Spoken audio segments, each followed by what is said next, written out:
लेकिन हार नहीं हुआ करती। लेकिन जो इंसान सिद्धांतों से, मर्यादाओं से, नियमों से गिर जाता है या रास्ते से भटक जाता है, वो कभी रास्ते पर चढ़ने लायक नहीं रहता। सज़ा कोई परमात्मा नहीं देता, ना कोई दूसरा भी अगर दे तो कोई बात नहीं, ये तो अगर कोई देता भी है ये उसकी गलती है।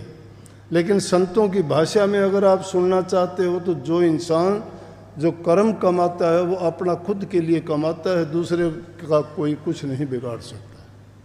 क्योंकि कर्म जो बनाता है कर्म का परिणाम बनता है। इसीलिए सत्य कर्म करने के लिए प्रेरित करते हैं कि सत्य कर्म किया करो। धर्म है क्या? धर्म यही है, सच्चाई के मार्ग पर चलो, किसी दूसरे का हक ना मारो, किसी को तंग दुख ना दो, ना मन से कुछ दुख दो, ना वचन से कुछ दो, ना तन से कुछ दो।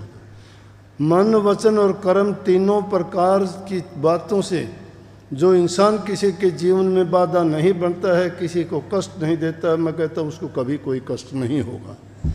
लेकिन अगर कोई किसी को कष्ट देता है तो ये भी मैं बताता हूँ, शास्त्रों के लेख हैं, महापुरुषों के वचन कि जो किसी को देता है उसको कहने की ज़रूरत नहीं, वो तुम्हारे सामने अपने आप भोग लेगा, उसको बचाने वाला कोई नहीं है।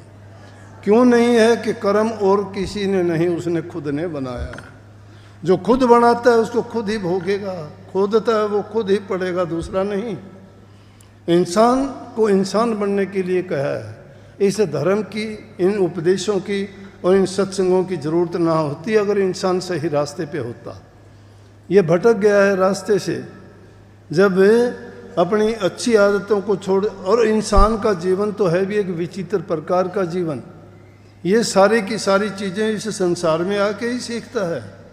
दूसरे जीव तो प्रकृति से ही सब कुछ लेके आते हैं, लेकिन इंसान तो जो कुछ भी सीखता है वो यहाँ सीख के और फिर करता है।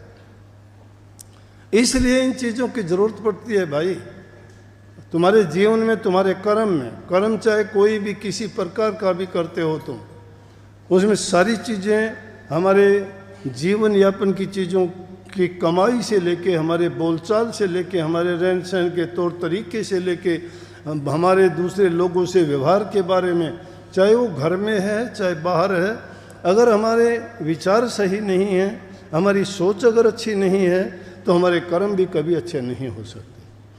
इस संतों की शरण में इसलिए जो वाणी थी, वाणी मेरी थी, है दूसरी किसी की नहीं थी। कि बड़भागी को हो सतगुरु के दर्शन। बड़भागी में आप दूसरा कह सकता है कि क्या, कौन सतगुरु और उसके दर्शनों में क्या बड़भागीपन है? ये बड़भागीपन है।